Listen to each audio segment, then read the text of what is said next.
درود و عرض ادب خدمت همه دوستان.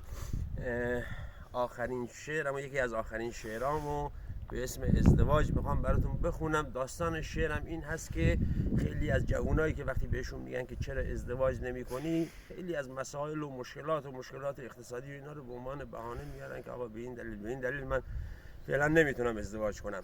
ولی تو این شعر خواستم بگم که اون طرف با وجود همه این مشکلات ولی هنوز اون یار اصلی خودشو پیدا نکرده. اگر اون یار اصلی پیدا بشه، آدم با وجود همه مشکلات هم حاضره که همه این مشکلات رو به جون بخره و با مشکلات بجنگه ولی به یار خودش برسه. گفتم که در جواب کسایی که الله به آدم میگن مادر، خاله، مادر بزرگ، معمولا فامیل میگن که چرا ازدواج نمی کنی، گفتم که مادرم گر قیمت ارز و طلا پایین بیاید ازدواجم میکنم، یا که در بیپولی هم یک خانه و ماشین بیاید ازدواجم میکنم.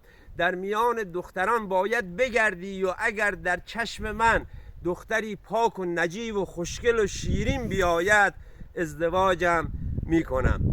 توی ایران هم نشد از کشور دوست و برادر روسیه، یا که دختر از اروپا یا کره یا چین بیاید ازدواجم میکنم. چشم بادامی شرقی، دختری شاد و بساز و مهربان و اهل دل مثل سوسانو، یانگوم، اصل جنس، اوشین بیاید ازدواجم میکنم.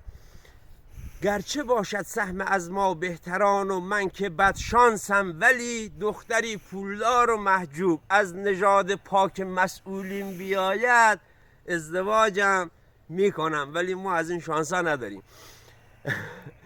در میان دختران با وفای شهر یا روستا در استانمان چشم و همچشمی، طمعها و حسودی ها اگر پایین بیاید ازدواجم میکنم.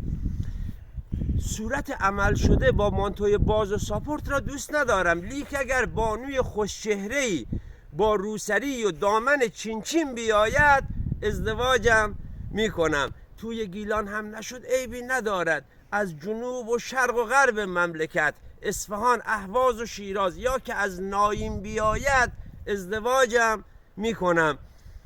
جان من اینها بهانه است، از برای عشق فرهاد کوه‌ها را میکند. عین چشم مست فرهاد چون به چشمم دختری شیرین بیاید ازدواجم میکنم.